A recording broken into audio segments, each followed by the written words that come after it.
Ilsa felt a cold hand grip her ankle. She barely had time to gasp before she was pulled away from her sisters into the waiting arms of the night.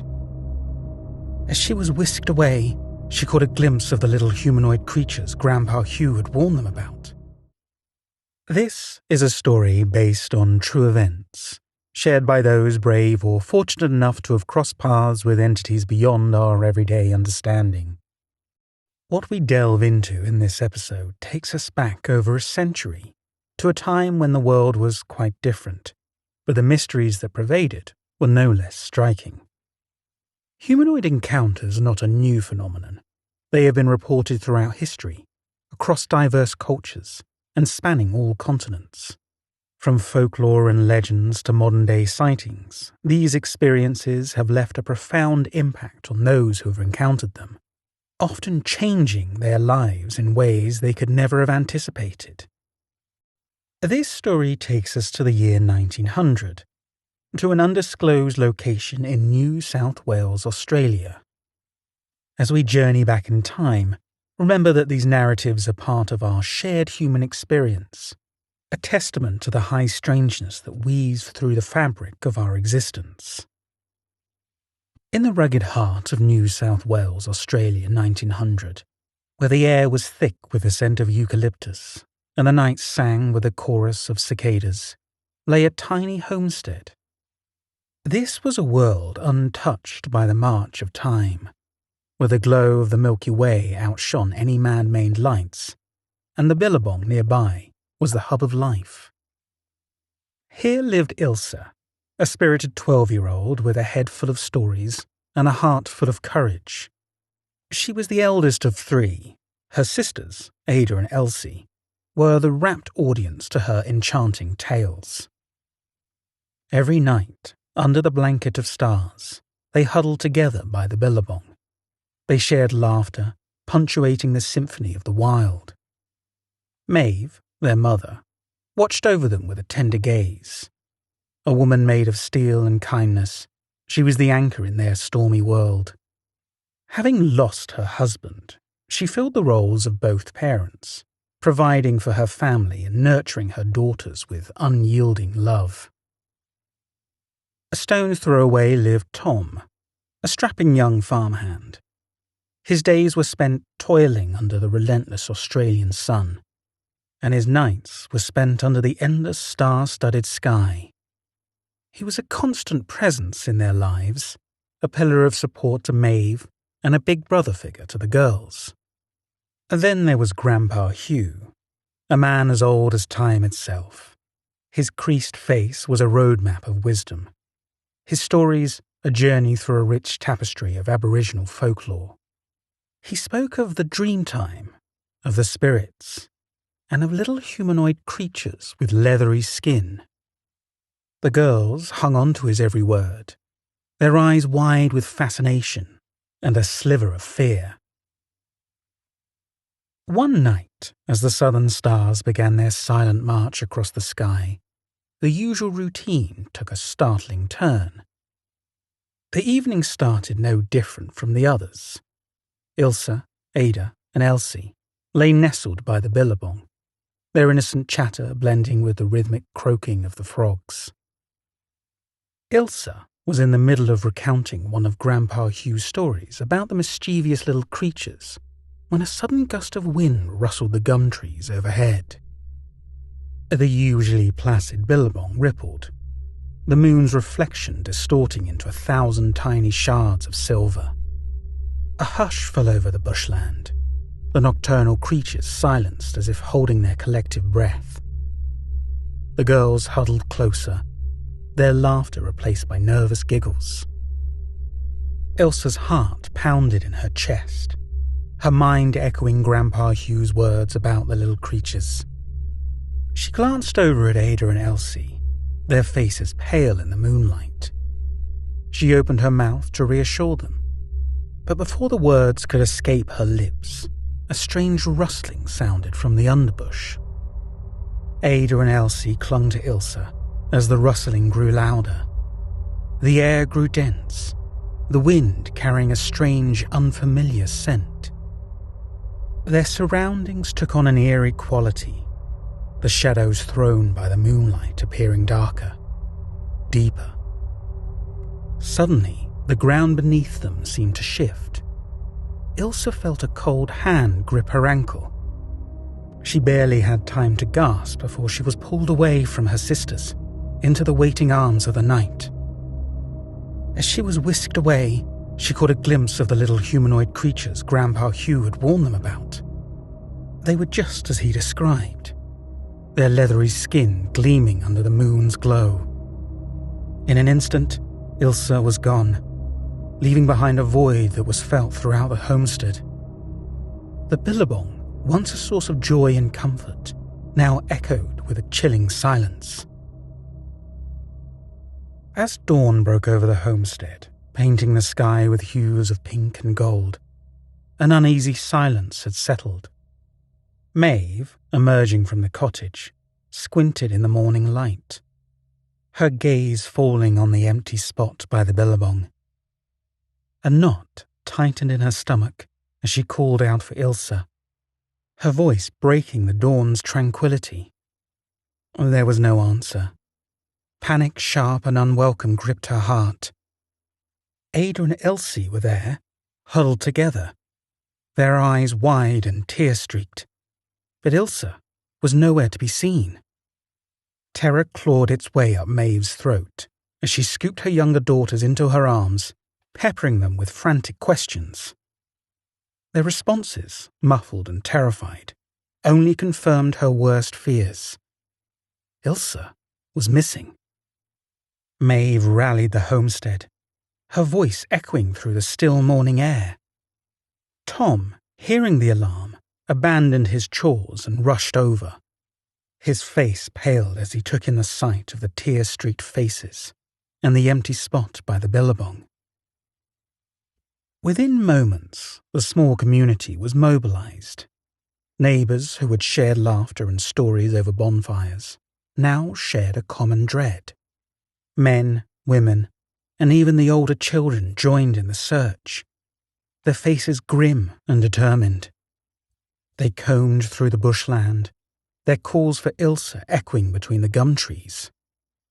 They searched through the day, under the scorching sun, their hopes waning as the hours rolled on, but they didn't give up. Led by Maeve's unyielding determination and Tom's unwavering support, they were united in their mission to find Ilsa and bring her home.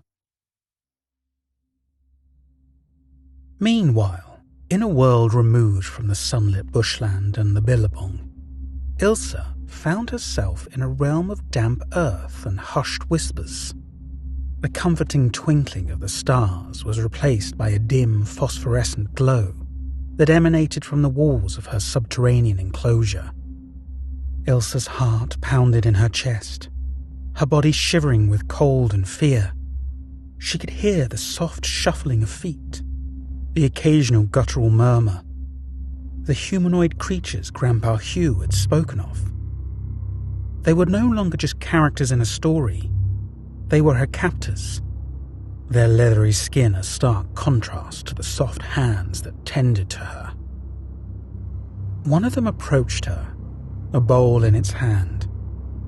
Ilsa watched as it scooped a handful of something from the bowl.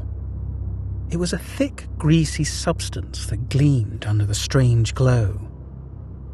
She flinched as the creature reached out and began to spread the substance, which she soon realized was animal fat, on her body. The fat was cold, its greasy texture making her skin crawl.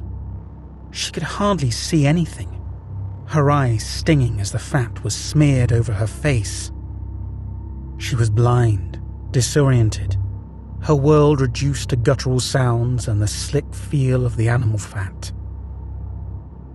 Time became a fluid concept as Elsa's senses were subdued.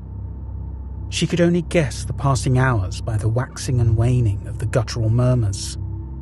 Fear and confusion warred within her, but amidst it all, a realization dawned.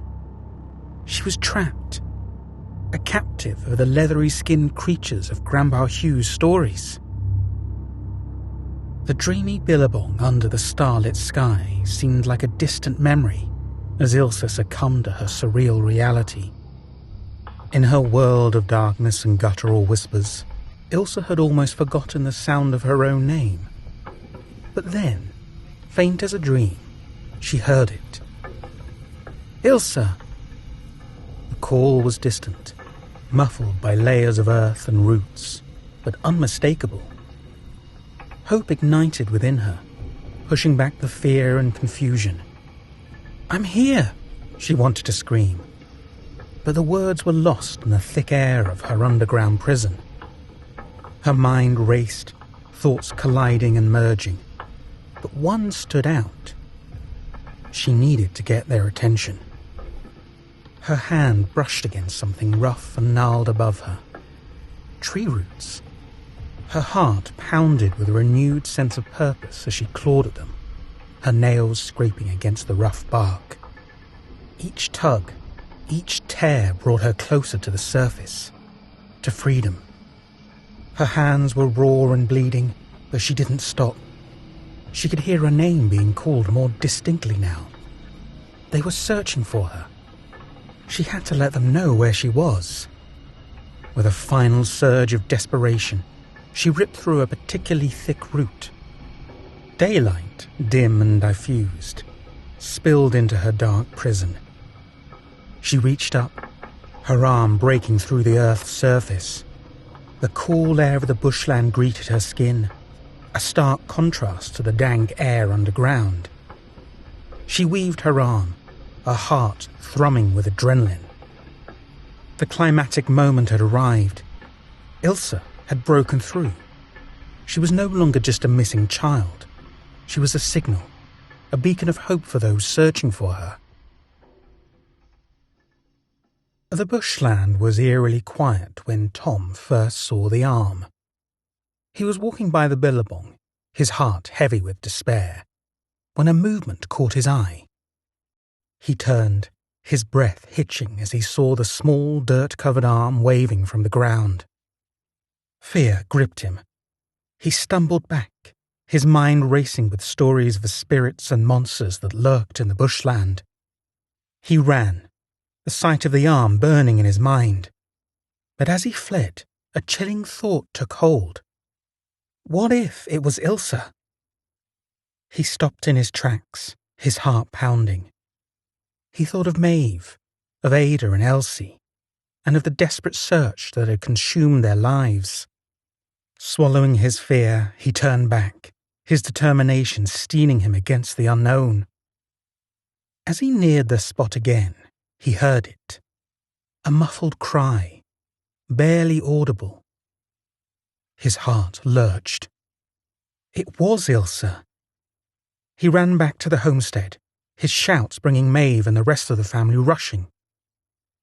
The sight that greeted them was like nothing they had imagined. There in the very heart of their homestead, an arm reached out from the earth.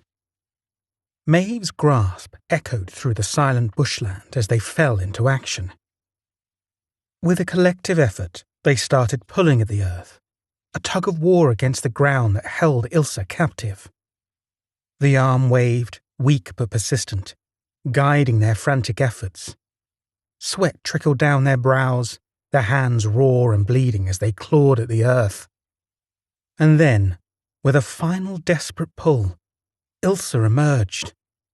Dirty, smeared with animal fat, but alive. The air was filled with relieved sobs and exclamations as they pulled her into their arms. The ordeal finally over. Ilsa was home, rescued from the clutches of her underground prison. The bushland echoed with their relieved cries. The homestead once again a haven under the Australian sun. As Ilsa clung to her family, the bushland surrounding their homestead seemed to breathe a sigh of relief.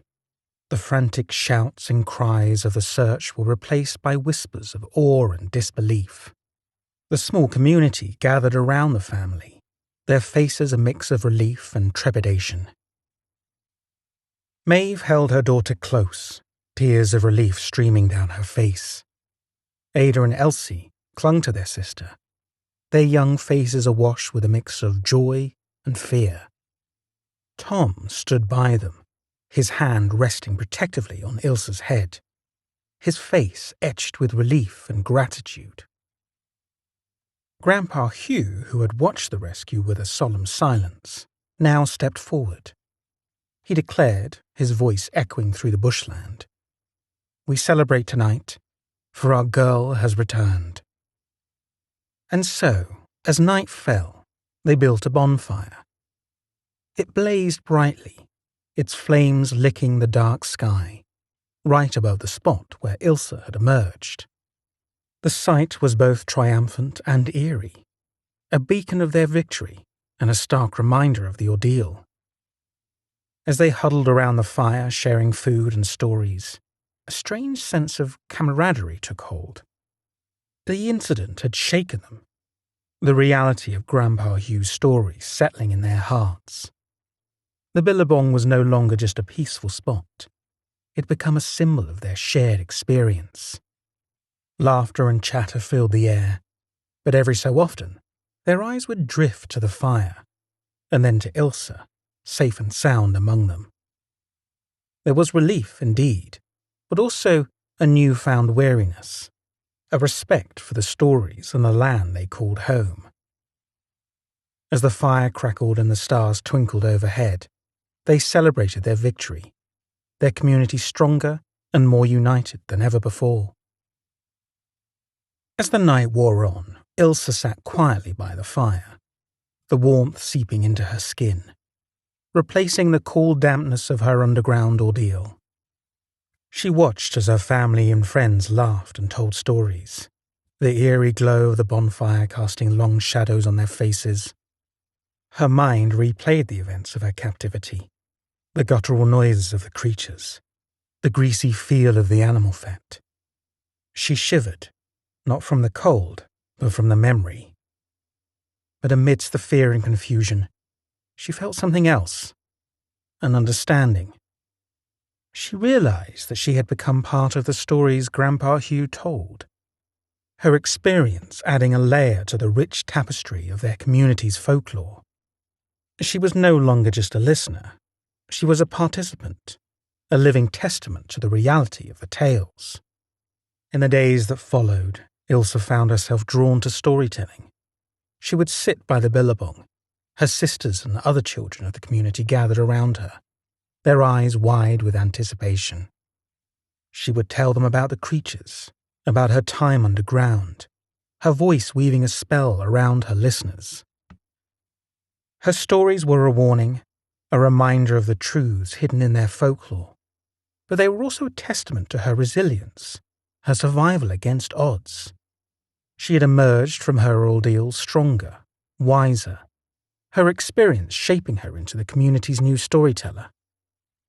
As she ended each story, she would look up at the starlit sky, her eyes drifting to the spot where the bonfire had blazed. She would remember the fear, the desperation, but also the hope, the relief. She had been lost, then found. She had faced the unknown and emerged victorious. She had become a part of their stories, and in doing so, she had found her own. This story was written and narrated by me, James Deverell. Thank you for watching this video. Again, if you enjoyed it, please don't forget to hit the like button, and if you don't already, subscribe to my channel. I have just launched the podcast version of this YouTube channel on all major podcast platforms, so don't forget to head over to Spotify or Apple Podcasts and subscribe.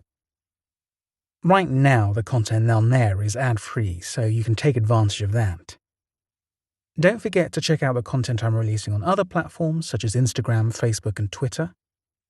And finally, if you or anyone else you know has a story about anything related to high strangeness, please reach out to me with a brief description to stories@daredeverell.com. Thanks again for watching.